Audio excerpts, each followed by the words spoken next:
I want to start off by telling everyone good morning and welcome to the second workshop of the DIY Branding and Marketing Series. I am Danielle Robinson, the admin coordinator here with the City of Lauderdale Lakes, working closely with the Economic Development um, Department. I simply want to thank everybody for joining us this morning, and I'll turn it over to Kelly. Thank you, Danielle. Okay, guys, as you know, the routine is we go ahead and start showing the presentation right away. So I'm going to go ahead and share my screen.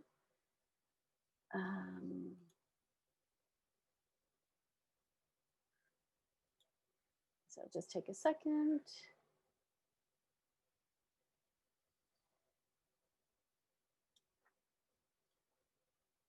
And let's see. And I'm going to turn off my video so that it's not quite as distracting. I know when I was watching the replay last time, it was a little distracting. Okay, so welcome everybody to DIY Logo and Brand Identities. This is basic logo design for business. And remember, every business has a brand, whether you intend for it to have a brand or not. So you have to make sure that you're being intentional about creating a brand that reflects and enhances your mission. Because if you don't, then the brand is just going to be what other people define your brand as. So in this workshop, we're going to help you create your brand and logo. So today is all about logos and brand ID. And that is, we'll learn about logo types, font basics, the psychology of color. We'll learn how to pick the perfect fonts. That's just the typography we use. And we'll pick a great color palette for your brand. Plus we'll understand how to create a brand ID package, what that is. And I'll show you how to create a brand board and brand standards. This is the second in a series. Next week, October 7th, same time, same bat channel, we will be doing graphics and marketing. So that's more about understanding how to take the logo that you created, make it look amazing in professionally designed ads that you do yourself. And there's a bunch of magic in that session. So I will, that's next week. So let's keep going with this. Welcome everyone from Lauderdale Lakes. I am so glad that you are here. You have a special page, wpdesignlab.com/Lauderdale Lakes. No hyphens, no nothing, just Lauderdale Lakes. Thank you all for taking advantage of the webpage and starting to go there. One of the tools that I'm going to be talking a lot about today is Canva. On there, on this link, there is a way for you to get a free 30-day trial of the premium version. The standard basic version is free, but if you sign up from the link on this page, you'll be able to get a 30-day free trial of the premium version. And 30 days gives you a lot of time to create a logo, create some other assets for your brand. And then you can always drop back to the free version until you're making some money and you want to upgrade again. I think it's like $14.99 a month. And for me, it's reduced a whole bunch of other multiple pieces and parts that I was using before to create my graphics. So take advantage of the offers that I have there. As most of you know, I'm Kelly Damasio, your DIY web and brand guide. And I help people just like you figure out how to DIY your branding, marketing, and web design. So kick back and get ready to learn. Turn off your cell phone, social media, email, and TV. And grab a pen and paper because this one, you'll definitely want to take some notes. And since we are going to be talking about designing your logo, remember last week I told you that you're 5 times more likely to achieve the things that you commit to in writing. And this work that we're going to do today becomes the foundation of your brand book. So this work that you started last week will be continued this week through understanding what your logo needs to look like, your fonts, and your color palette. Remember, the definition of a brand is a type of product manufactured by a particular company under a particular name, like Tide or Coca-Cola, or it's that identifying mark that is burned onto livestock, branding a sheep. And both of them are ways of identifying and letting people know ownership and a few really important things about the product.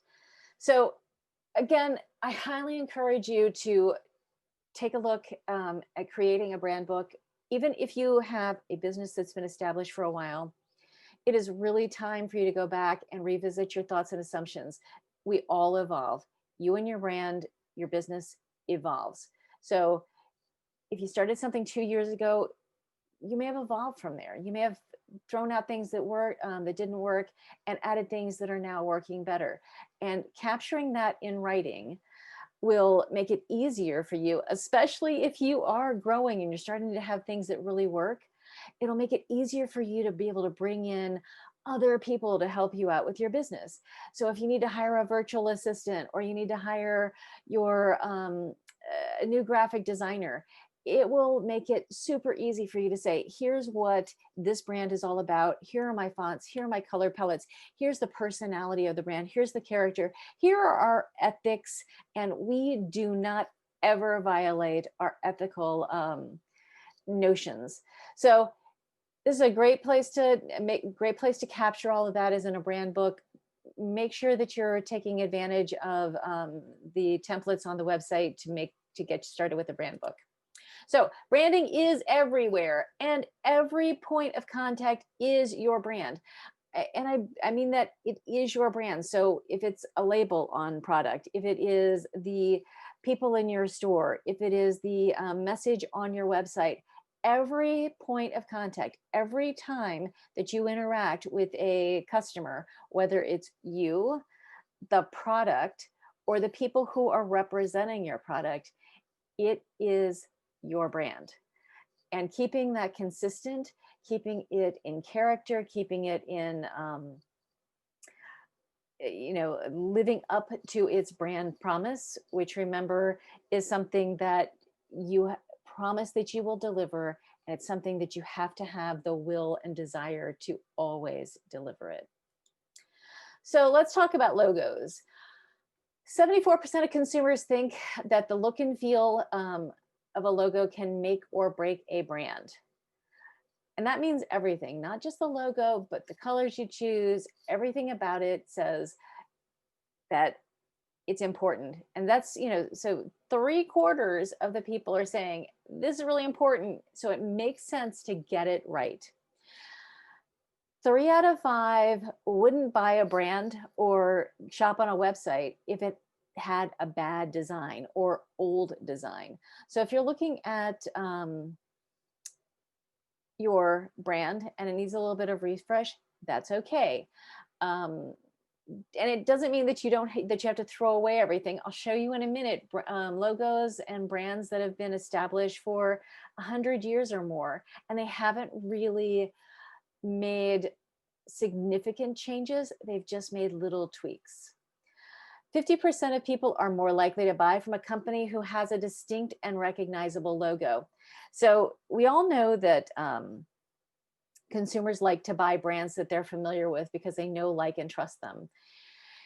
And if you can, as a new business or a fledgling business, create a look and feel that feels like you've been established for a long time, it goes a long way to getting you into the consumer's mind as a brand that they know, like, and trust. And it makes it easier to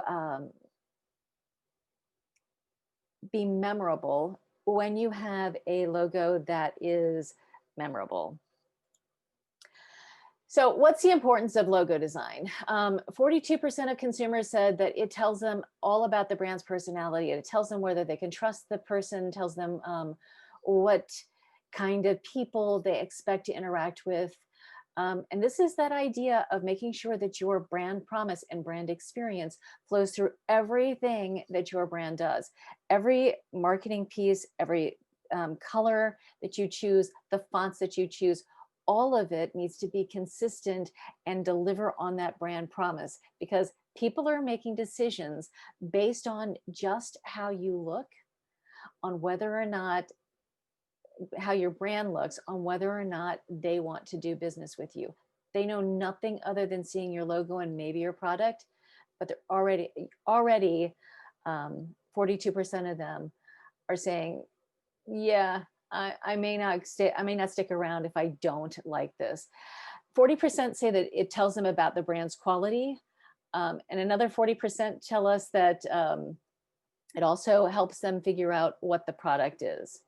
So tells us a little bit. Our brand logo needs to be to enhance and embrace our personality.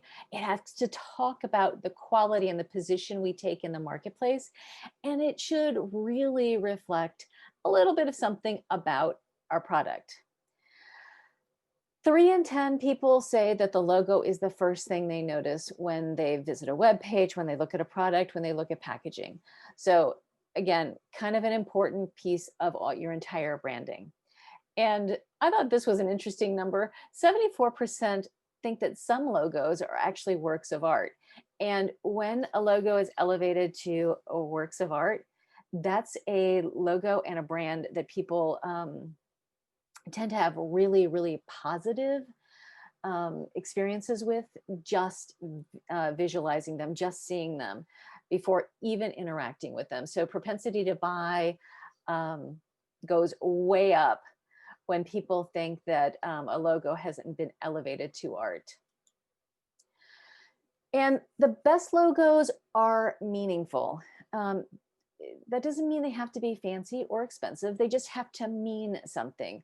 They have to convey those things that we just talked about. They have to convey the personality. They have to convey your quality. They have to convey some of your core values. And they have to convey what your product is.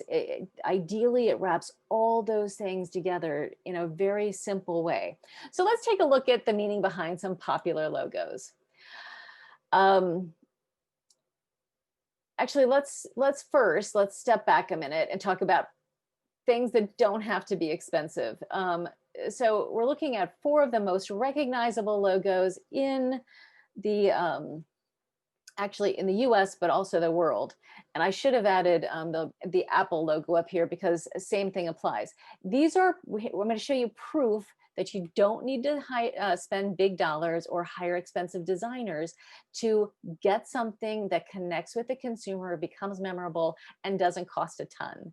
So the Nike logo, we all know, is known as a swoosh, and it's not a check mark. It actually personifies the Greek goddess of victory. It was designed in 1971, so it has longevity. And this represents the goddess's wing. So since Nike is the Greek goddess of victory, this is her wing. And it's designed to create movement and speed. The designer who did this logo was only paid $35.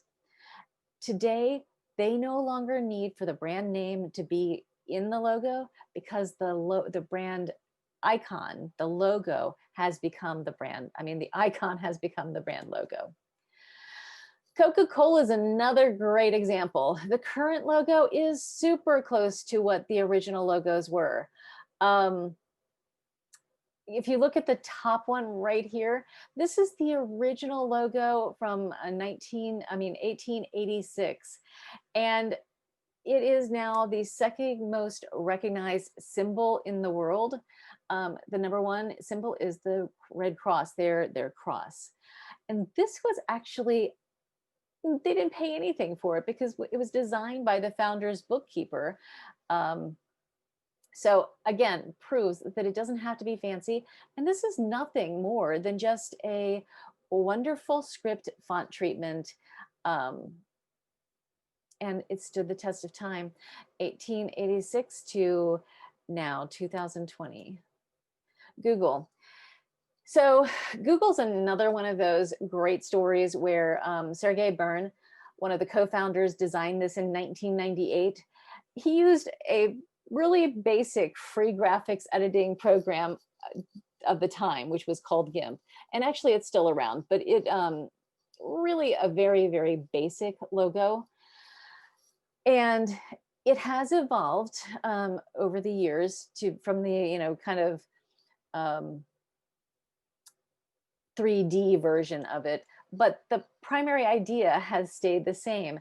And the meaning behind this is they went with a primary color palette plus the L in a random green. And the reason they did that is that they wanted to express through their logo that the company doesn't play by the rules, that they want to break them, and they want to have fun doing it.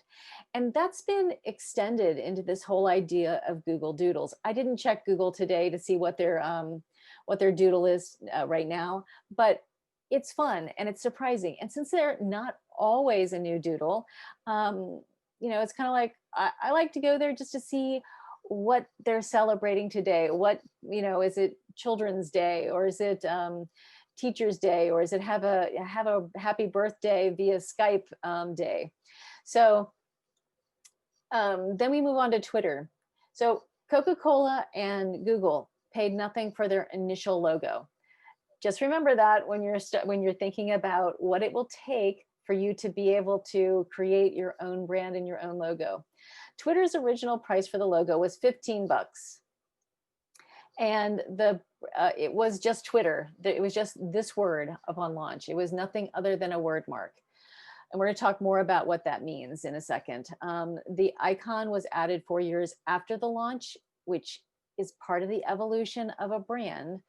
And it was created to represent the short tweets. Now, here's a fun fact that I don't know that I was completely aware of. The original bird was named after Larry Bird of the Celtics, and Twitter's Larry the Bird logo has slightly more plumage plus another wing in the background versus the most recent version of Tweety. And today the logo is just a simple version of the bird, no name needed. So initially they started with a word mark, then it was word mark and icon, and today it's just the bird that represents the entire brand. So famous logos and their meanings. So let's take a quick look at a few brands that are out there and how they've taken this idea of creating meaning and connecting it back to their brand. So Adidas has the 3 challenges that most athletes find. It's intended to be the representation of a mountain, and the obstacles are, overcoming, or hurdles that they must overcome is number 1, obstacles, then challenges, and then limitations. And they become known as the 3-stripe company, and they retain that shape when they put those 3 stripes on the shoe. So now not only is it part of the logo, it's also part of the product development. And so they've included all of that. So it's very easy now, not just to see Adidas in the store in a box or on a billboard, but whenever you see someone walking down the street with a shoe, you don't have to see a huge Adidas sign on it. Based on those 3 stripes, that's an Adidas shoe. So Amazon's logo was designed to be super simple, and the orange arrow serves 2 purposes. It's an abstract smile that indicates the happiness and satisfaction of customers, plus the arrow links the letters A and Z. I don't know how many of you knew that or noticed that, but it reinforces the company's mission of selling everything imaginable. So again, super simple, just a basic word mark with a little icon that connects the 2 A to Z logos that subliminally tell us that they sell everything A to Z. Even if the consumer is unaware of what they're seeing, they certainly understand how that logo makes them feel. Now, Apple is one of the most recognizable logos. And this was, again, designed in 1977. So it has been around for a really long time. And the logo has a bite taken out of it. And for any of you who know anything about consumers, bite sounds like the word bite, which is, the computer term that it's just kind of a fun play on words. But really, the bitten apple represents the evolution of personal computers. Because remember, when Apple started, people didn't have computers on their desk, much less a personal computer in their home. And Apple's idea, Steve Jobs' idea behind Apple, was to democratize computing so that everyone could have a personal computer sitting on their desk. So this was the idea of providing computers so that individuals would be able to access knowledge. The logo is simple, it's evocative, and it stood the test of time. Now, I know there's a lot of stories out there about this being the forbidden apple. That's why the bite is taken out of there. The original designer says that that was really not part of the consideration, but Steve Jobs was pretty involved in this, so you just never know what the truth of that could be myth, could be fact. Baskin-Robbins is known for its 31 flavors of ice cream, and it takes that to an extra level with hiding the number in the Baskin-Robbins. So you've got a simple WORDMARK logo over here. And then the pink part of the B and the R give you the number 31. On first reading of it, may not see that, but it certainly adds a little bit of fun and entertainment, and it creates a cultural myth when you start to hide things in your logos. So FedEx, again, it's a simple logo, WORDMARK logo. And I'm talking a lot about WORDMARK logos because this is really the easiest place for anyone who wants a DIY logo to start. And did you ever notice that this is an arrow between the E and the X, that creates an arrow? Again, looking for the hidden arrow, which represents the idea of speed and precision, which equals the FedEx mission.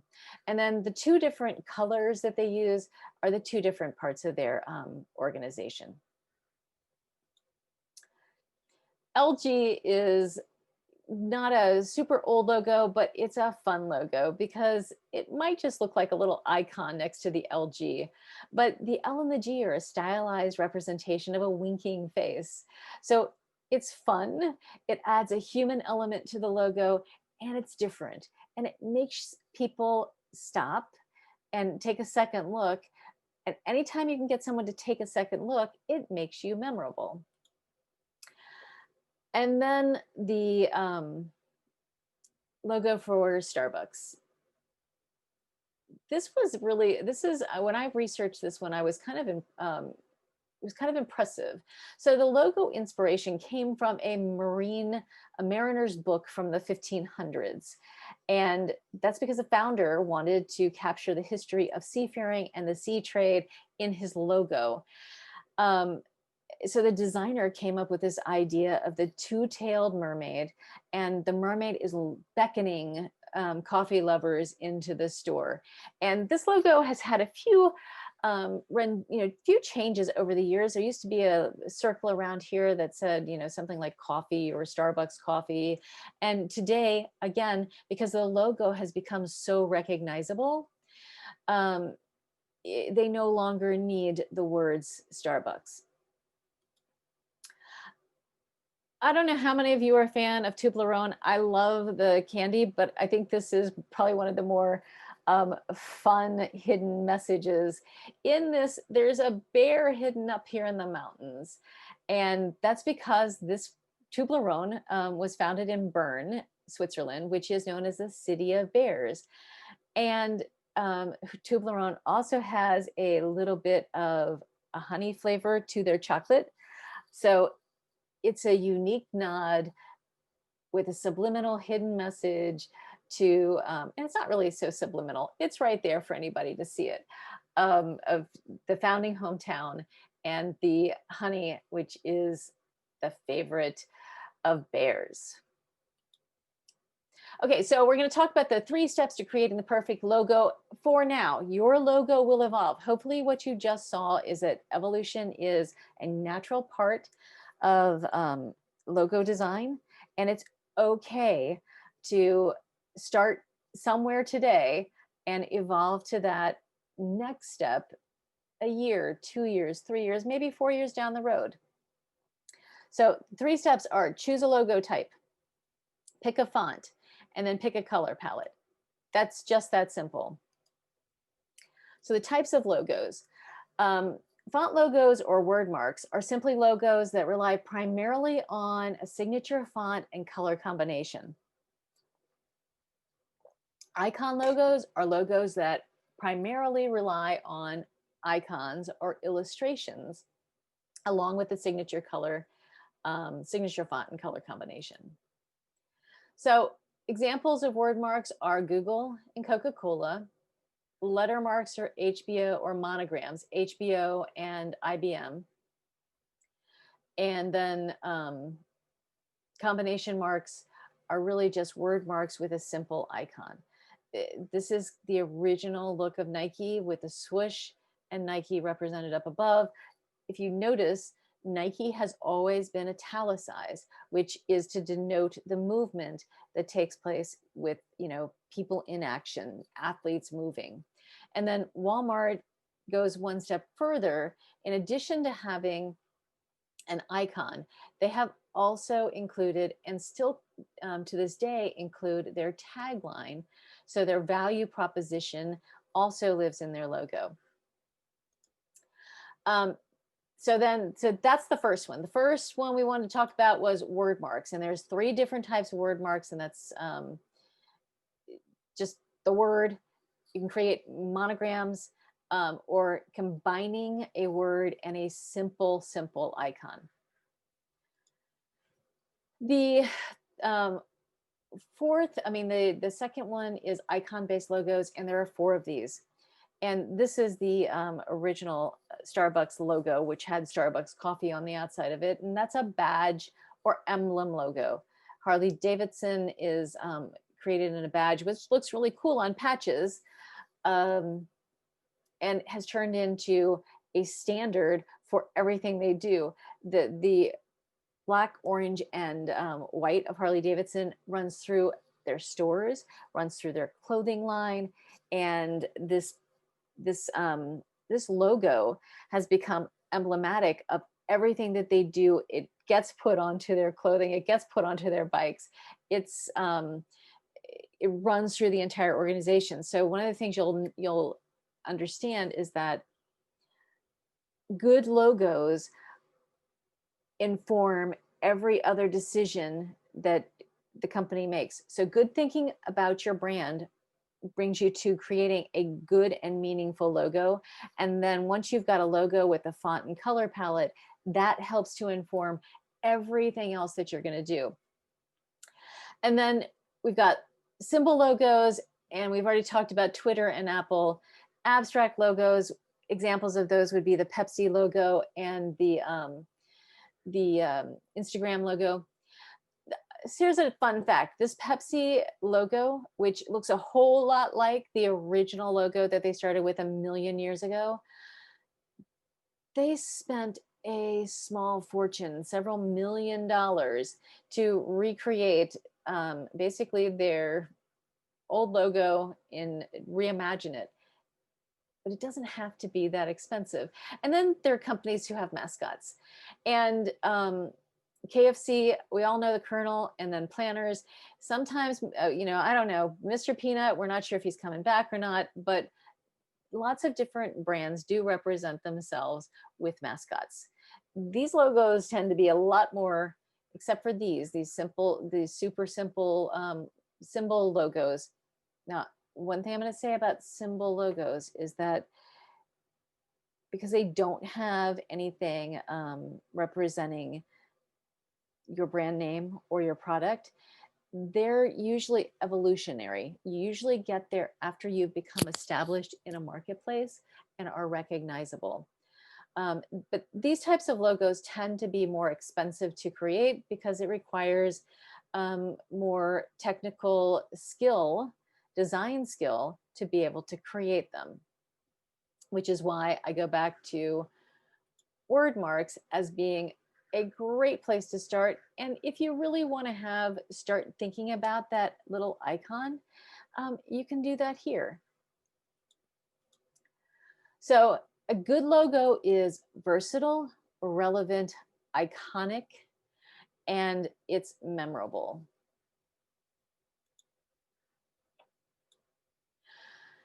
So I've already told you that I have a preference for people who are just starting their DIY journey, to have them choose a font-based logo.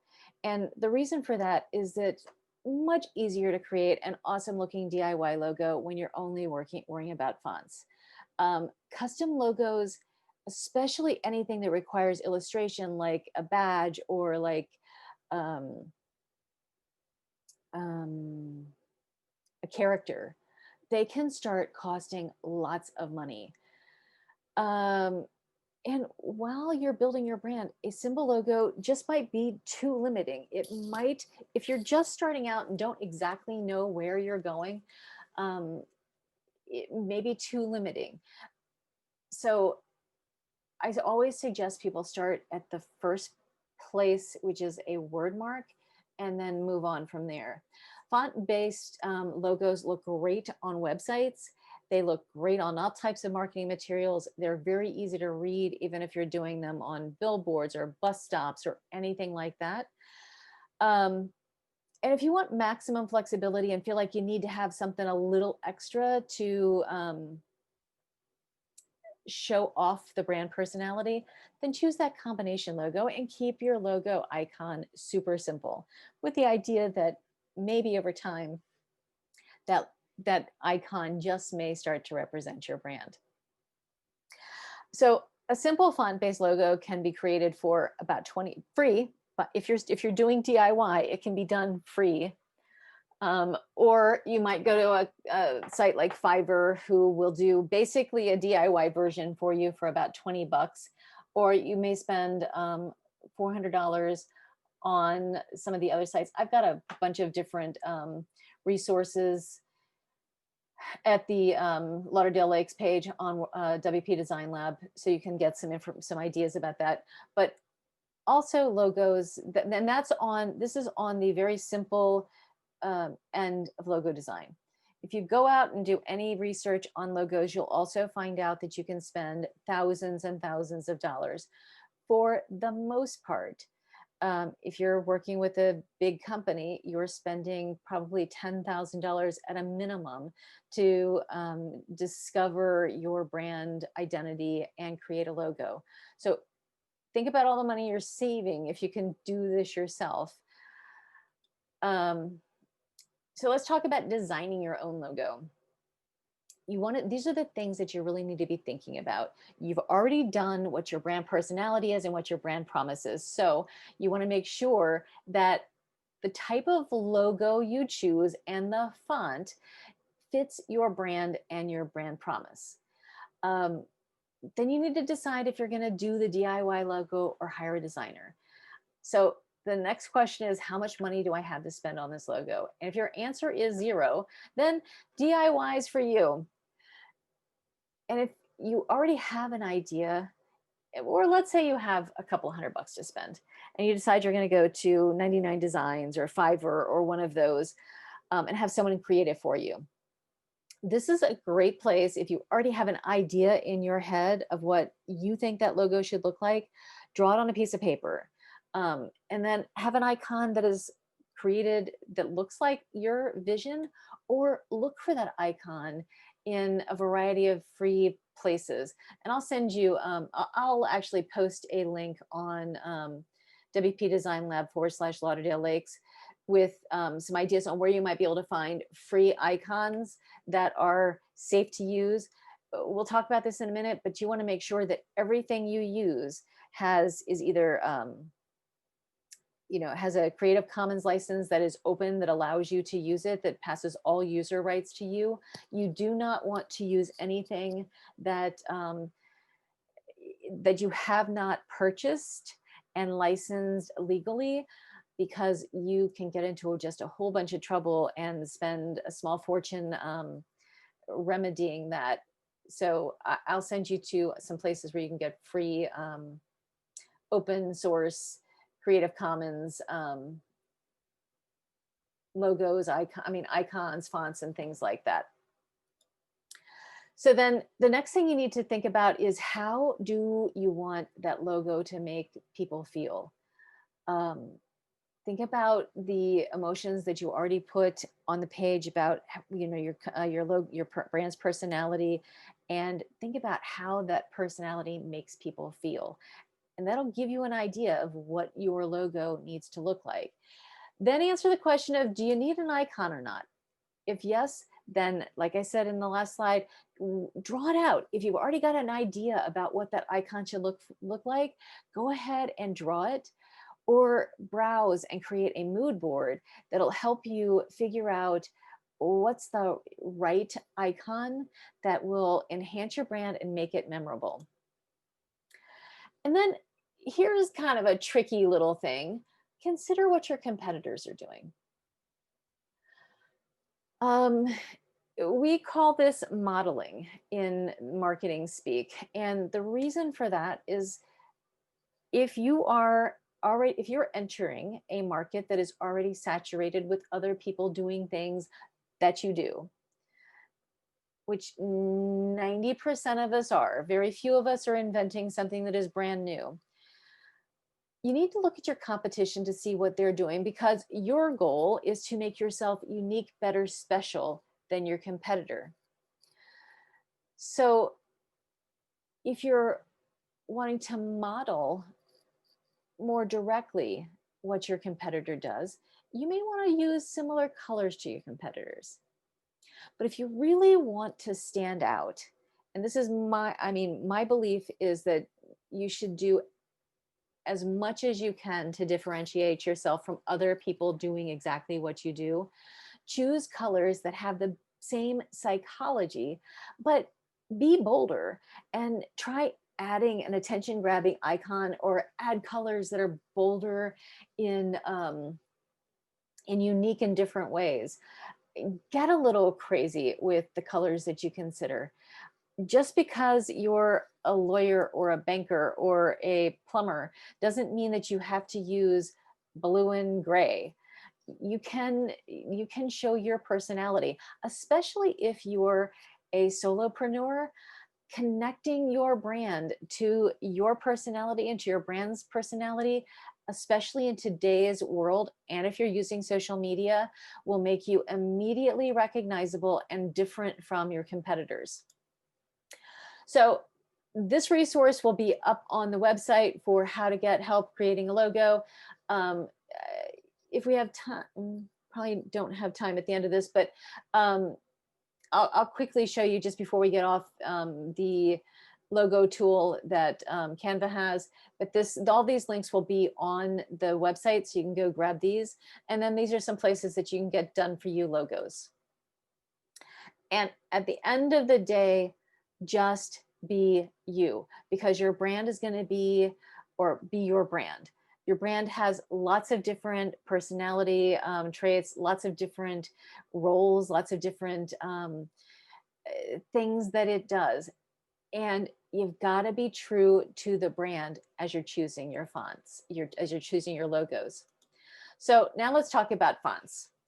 We're going to talk about what the secrets are to picking the perfect fonts for your brand and your brand communication. The fonts you choose will communicate the message, and it may or may not be the same as your logo font. Your logo font may be different than the font that you choose for all of your other written communication. And hopefully that makes sense, because if everything that Google did was done in that crazy font with crazy colors, it would be impossible to read. I will tell you that there was a time that one of my former businesses was China Blue, and China Blue was all one word, which was kind of super new at the time. And every time we wrote China Blue, we did write China Blue in the proprietary blue we used for the brand. And we did use the specific font every time we used that, even in writing, which is another kind of cool thing. You don't see it as much anymore as you used to, but it can help your written communication be better branded by doing something like that. So the font you choose together with your color palette and the logo are going to be the start of your visual story, your visual branding story. And it is the outward expression of your brand promise and the brand experience you want consumers to feel. These visual elements are your first impression. And what's the old saying? You never get a second chance to make a first impression. So it's important to make it memorable. Caveat too, you never get a chance to make a first impression. Just because it's not going to be perfect, maybe, or just because you think that you're going to want to make some changes to it, doesn't mean it's not a good place to start. Just make it memorable, make it look professional, and 3 or 4 years down the line, you can certainly make adjustments. So here are the keys to choosing the right font. You want to make sure that they're easy to read on all platforms. That's web, print, and large format. Can't tell you how many times I've seen people who have awesome fonts, but then when you go to put it on like a billboard or a banner, they don't work. And then everybody's scrambling around trying to find another font that's going to work, but now it doesn't match the brand. So make sure that you're choosing fonts that look great in a variety of different applications and anything that you can think of that you might choose to use it for. Are you going to have a side of a building painted with your logo on it? That's kind of extreme, but you get the idea. Think about all the different ways you might use that font before you decide on the perfect one for you. Make it unique and memorable, and make sure that it reflects your brand personality and promise. And for communication font, the reality is you want it to look good and work and be legible. So this is not going to be the most creative place, but there are some ways to make that happen. There are types of fonts and personality traits. Hang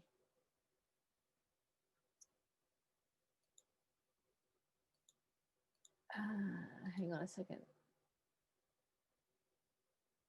Okay. Oops.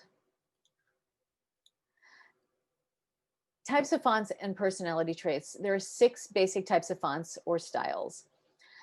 Serif is known as classic and formal. It's traditional, it's trustworthy.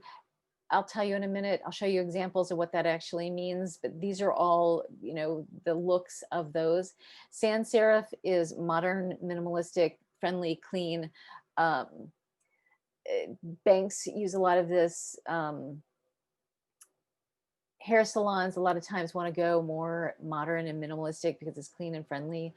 Same thing with anything related to healthcare. Slab serif, and there's missing an F. It's bold, quirky, it's fun. Script, it's elegant, formal, it's dramatic, and in moderation, it can work well on any of your communication. Handwritten, if you're a yoga teacher or an artist or work with children, handwritten is a wonderful way to express your communication, especially headlines. It's informal, it's artistic, and it's friendly. But got to be careful because sometimes it can look childish, and it can also get in the way of communicating if it's not done well. And then decorative. These are playful and artsy, they're stylized. A lot of times people will, once you start making money, will have a decorative font created just for them. And the thing to remember about that is a little goes a long way. So for the most part, you are going to be living up in this area, serif, sans serif, and slab serif. Then script, handwritten, and decorative are your accent fonts. And then we're going to talk about font rules, because once you know the rules, you know the old saying, rules are meant to be broken, but you got to know the rules so you can decide when you can break them. And the first one is, don't mix too many fonts in one design. And once you choose your serif font and once you choose your sans serif font, if you're going to go with one of each, stick with it. Don't be changing the fonts all the time, because subliminally, people who have seen your marketing before will recognize you by your font. So a serif font a lot of times can be used for headlines.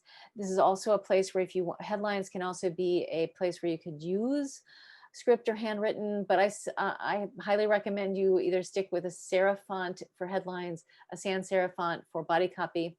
But again, this is where you need to know, that's a good rule, but you can break it based on your brand personality. And if you really need accent fonts to convey the brand personality, and promise, choose one and only one. You get to choose a script, a handwritten, or a decorative font.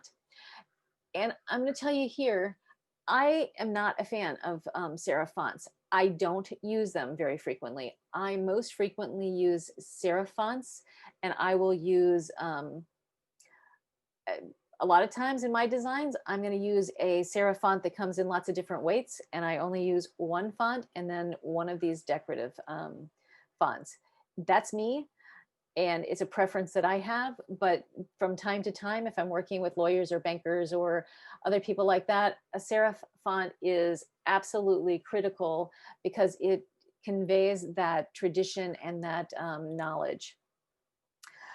So serif fonts are classic, they're traditional and trustworthy, and they have feet. That's these little things here. They are perceived as modern, and sans serif fonts are perceived as modern, minimal, and clean, and they don't have feet. They are great for body copy. These are feet from the serifs. These are no feet in the sans serif. Serif fonts are classic. They're harder to read in blocks of copy, especially in a digital format. So I highly recommend, if you are writing dense blocks of copy for an ad, for a book, for a website, use a sans serif font.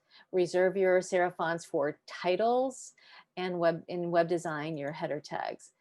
Sans serif fonts are perceived as modern, minimalistic, and clean, and they're less fussy, but they can still make a bold statement. They're much easier to read in digital format and should be used in body copy and ads. So try pairing, to pick the perfect pair, try pairing a bold serif header with a more subtle, very, very legible sans serif for subheads and body copy. That way you'll create the best of both worlds. It'll be very approachable and it'll feel trustworthy and traditional. And then if you really need it, add a third accent font if your brand dictates something a little more fun or something a little unique, just to kick things up, and use that accent font sparingly. And I always suggest trying a few different variations of the font combinations. And then last piece here, get feedback from your target audience. And I don't mean going to your mom or your your aunt or anything like that. I mean, find your customer. And if you already have a customer base, ask them if if these fonts work for them. Because guess what? Your mom, your sister, your brother, if they're not your target audience, unless they are specifically people in your target, then you need to find your peeps and get them to give you feedback on it. So here's some sans serif, serif combinations that work really well. So this is kind of a fun pairing. It's two different fonts, and this is the serif font, and this is the sans serif. And you can see that the font at the subhead is the same as the really great site font. But what's really awesome about this is that you can see that just using them in a different way, in a different type, it looks different. So you get the feeling that you're using different fonts, but you're really only using one font, one font for the body copy and the subheads. This is a 2 sans serif combination font. Remember me, I don't really love the serif fonts. So this would be something that's like right in my wheelhouse. And that is, again, Montserrat is a wonderful font because it comes in lots of different weights, and they look different when you use it in different weights, and that creates a super crisp, clean, modern, and trustworthy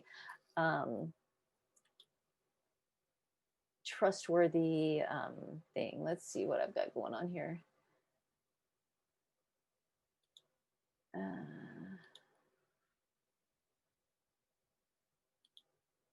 Let's see what's going on in the chat here. Great, that's awesome, thank you. Okay. And then pick the perfect fair, going on, there's more combinations to take a look at. And we are starting to run really late, guys. It is 10:28. If you guys can stick with me for another couple of minutes, I would really appreciate that. I am on, I've got about 20 more slides to go. So stick with me here. Okay, so a couple more tips on choosing the perfect font pair or trio. Make sure they look great on the web, in digital formats, print, and mobile devices. You'll just have to try it. Check to see how the fonts look in different sizes. I always play with them in different formats. I try to create an ad with them. I look at them on social as, how it might look if I posted it to social media. So I use Canva and I pop them in and I decide if they're working for me. It'll usually help me confirm my choice or say, nope, I need to go back and make a couple of other changes. I mentioned this before, but fonts, especially your body copy font, should be available in a variety of weights and have a full character set so that you can write all of your copy without having to go without ever having to do anything other than use the font that you've chosen. And it should also work well in italics. Not too long ago, I started working with a client who had chosen a lovely font. I mean, it is a beautiful font. It's one of my favorites, but unfortunately, it's only available in uppercase. It doesn't convey at lowercase because they don't have lowercase symbols. So that's cool and it works fine for their headlines, but it can't be used in their body copy because, or any type of long block. So be cognizant of making sure you have upper and lower cases, full sets of character symbols, tildes, and all of that kind of stuff, and make sure that it looks good in italics. And then again, confirm that it's easy to read. And then really important note down here, make sure you choose open source fonts or purchase the appropriate license for any font that you choose. If you choose a font that's already on Canva, it is already, it's free to use. So that's another reason why Canva is so awesome. You don't get yourself into a bind. You'll be using fonts that you don't have to license, or which means pay for. You'll be using open source fonts that are okay to use, and you'll never get sued that way. So when you think about this, there are 3 must-haves for every font pair or trio, and fonts will likely be a part of your branding assets for years to come. So think about this carefully. They should create the right emotional connection and response. They should be memorable. They should be easy to read in all formats. This will be up on the website. That'll show you all the places that you can go to take a look at awesome font pairings. And I've got a few other font pairs that I really love that I'll also put a link to. Choosing your color palette. Here's the secret to choosing the perfect color palette. Color has the power to evoke strong emotional responses, and it can be one of your most powerful marketing tools. A full 85% of consumers see color as the biggest factor in whether they choose a particular product over another similar product.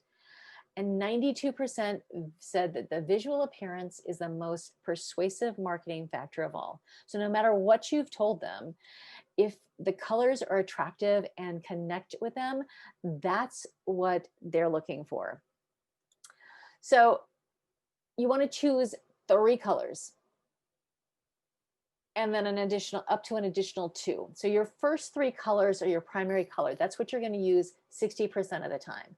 Then a secondary color that gets used 30% of the time, and then an accent color that that you use about 10% of the time. And then you can choose up to an additional 2 complementary colors that can be used as accents in call out boxes or other design elements. Plus, you'll also most likely be using white, black, or a very dark charcoal gray in addition to these things. Now, you might have noticed that I don't stick to this rule myself. I prefer to have 3. I kind of do I've got 3 primary brand colors that I use most of the time, say 60 or 70% of the time. And then I usually use 2 to 3 accent colors, complementary colors that allow me to call things out. That's me. That's a design preference that I have. These are the rules that most people play by. So again, knowing the rules tells you when you can break them. And for my purposes for WP Design Lab, having 3 really bold primary colors was important to me. And then using accent colors, another 3 accent colors to draw attention to things was a decision that I made very intentionally. So think about what your brands need to have. So yellow tends to be very optimistic. These are some examples of brands that use yellow. Orange is friendly, it's cheerful, it's confident. And right now it's seeing a giant resurgence in a lot of design and architecture. It's also pretty current and edgy right now. And orange can be one of the hardest colors to work with because of its the intensity of it, and finding the perfect shade of orange can be difficult. Red is all about excitement. It's youthful, it's bold, and you can see like that's Coca-Cola, Kmart. Who is Kmart still around? CNN, Netflix, Virgin Atlantic. Lots of people use red because it is very bold. It is attention grabbing, and it is very readable at a variety of different sizes. And it's readable, especially if you're doing something outside. Yellows and reds tend to be very readable outside. Purples are creative, imaginative, and they're also wise. They're also seen as being very royal. So a lot of times you'll see purple on items that are a little bit more expensive. Then blue, and something like 70% of logos in the world are, use blue in some way or another, because it denotes strength, dependability. It's a trustworthy color. You'll see blue used a lot in healthcare, a lot in legal services. It's traditional. But remember, all of these have different depths, different vibrancies, different color variations that you can create, just all sorts of different looks based on what you want. A super dark blue, this almost black, can really make your product feel trustworthy, stable, older, like established. And whereas a bright blue can make it feel a little bit more fun, like the Twitter bird. little bit more youthful. So you'll have to play with tones and vibrancy to get just the right shade for yourself.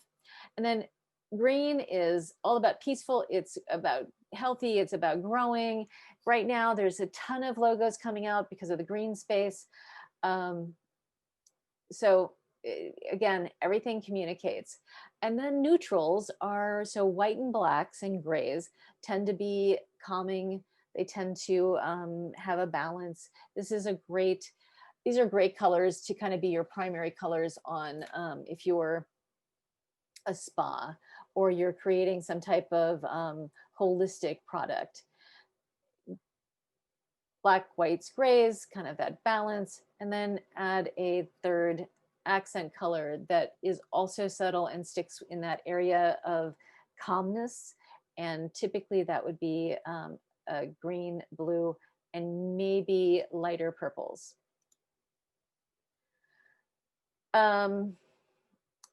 This will be posted on the website, so we won't go through this now.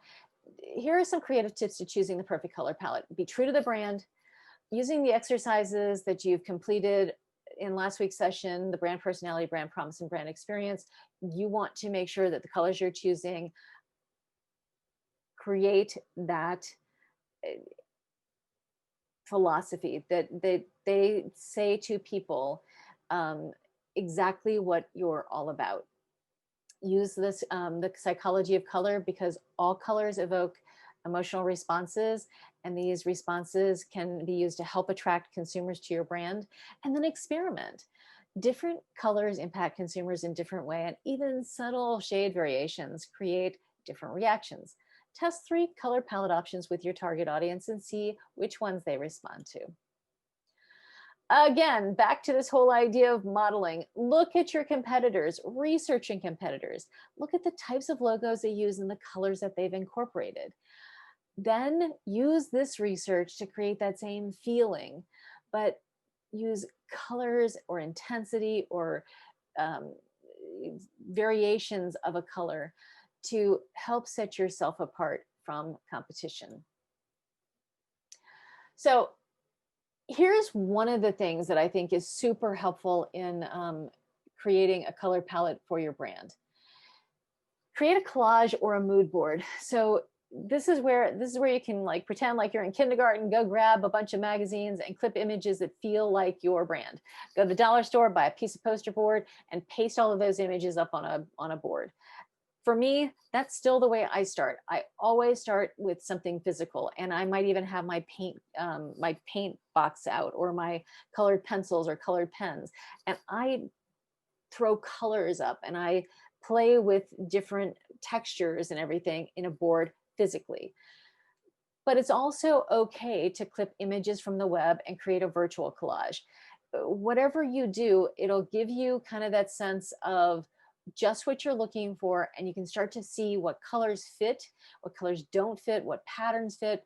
You'll start to see a pattern emerging that makes your brand unique, better, special, so that people can get to know, like, and trust you.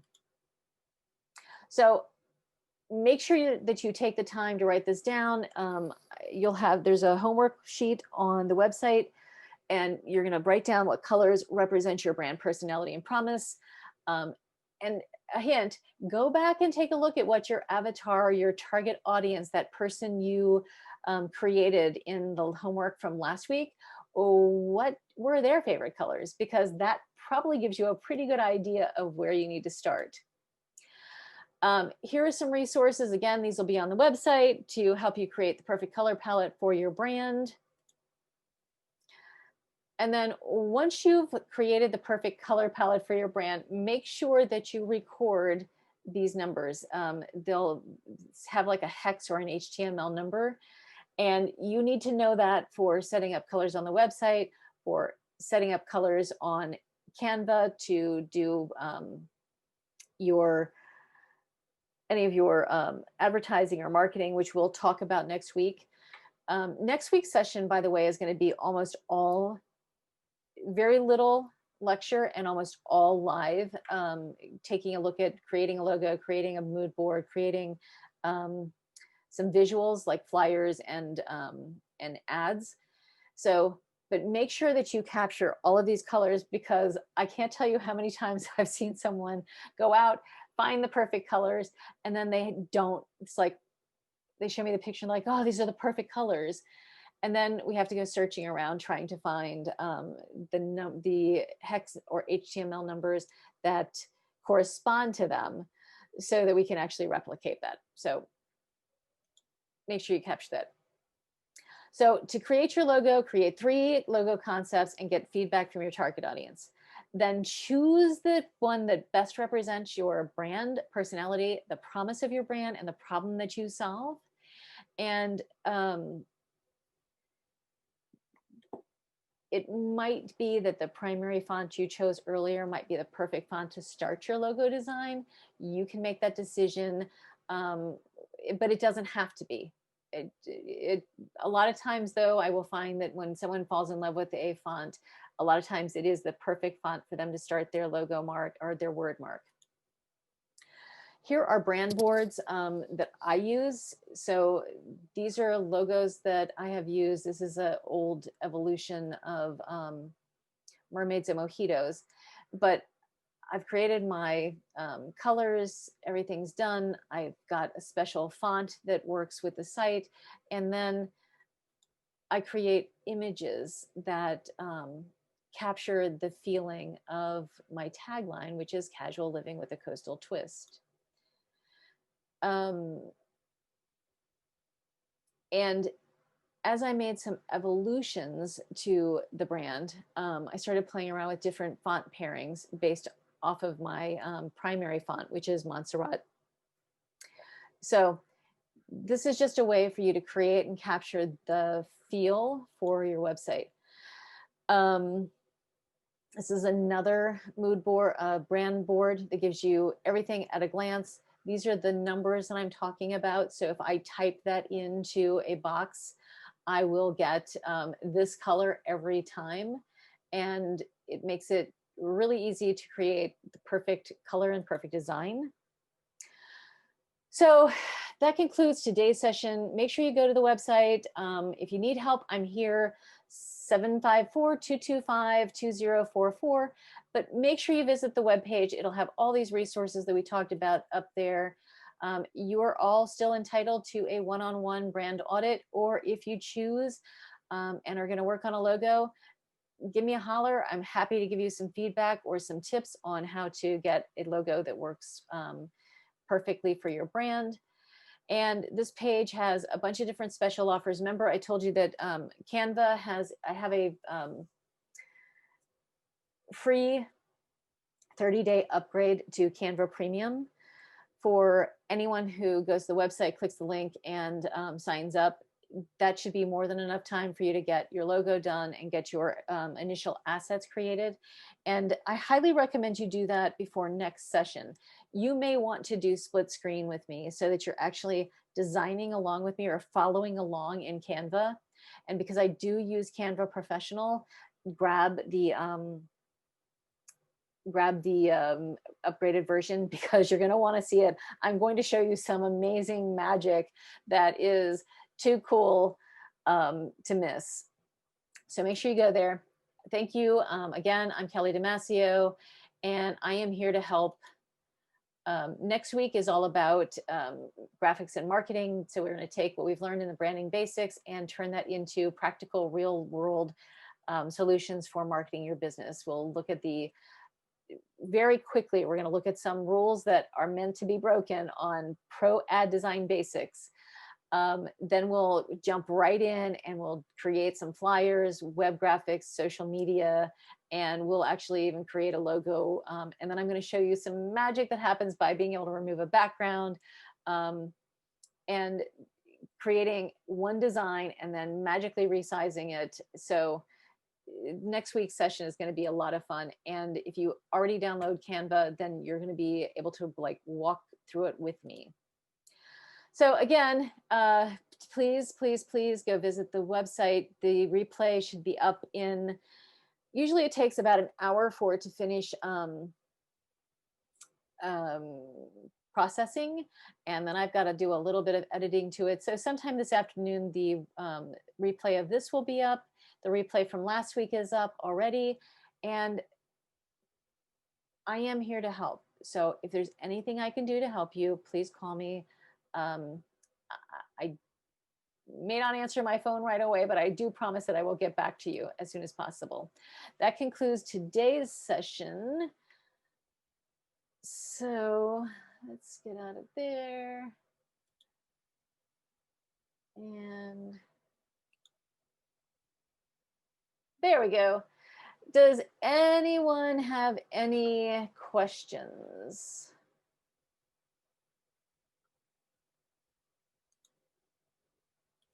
Anyone can unmute themselves if they want to. I'm giving you all permission to do that. So if anyone has any questions, let me know. I have a question. Wonderful. I was wondering if I go into Canva, do they have like different arts and craft? Like I do a lot of safety training, and I wanted something. I didn't want to do like the Red Cross or American Heart because that's who I do some of the training for as an outreach instructor. But I want to use something like a mannequin or maybe just the Red Cross without using Red Cross itself, you know, Yeah. safety. Yeah, absolutely. If you want to give me a holler, actually, if everybody, I'm going to show you something real fast. Share, because other people may have the same question. So I started playing around with the logo before we started because I thought we might have time to get here. So this little icon right here, yes, is what I drag into the thing, and then I'm able to go over here and recolor it based on what I want. And you just go over here to elements, and you can type in cross. You can type in healthcare. You see, there's a bunch of these. So let's say that maybe that one worked well for you. Then you can go over here and take make it your own by just changing the colors. Oh, okay. Okay, so that's why I'm saying Canva changes so much about what you're able to do from the standpoint of do it yourself, because it makes it super easy for you to go find exactly what you're looking for, recolor it, and then make it your own. So just a quick 30-second view of that, but we are going to be doing a lot more of that in next week's session. Next week's session is all about how to use Canva and how to make it work for your DIY projects. Did that help? Perfect. Yes, it did. Thank you. Wonderful. Anybody else have anything before we go?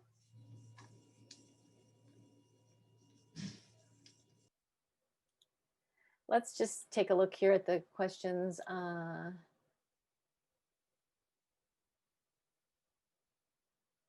Okay, yeah, everybody can go back and look at the webpage and get the replay from last week. This week's replay will be up. So anyone who didn't join, if you know anyone who couldn't make it today, make sure that they know that the replay will be up later this week, or later today, forget later this week, later today. Thank you all so much. Have a wonderful rest of the day, and go Heat. I'm a big Heat fan. Yay! All right, guys, thanks so much. I'll see you guys next Wednesday at 9:30. Thanks, Kelly. Bye-bye. Thank you. Thank you. Bye.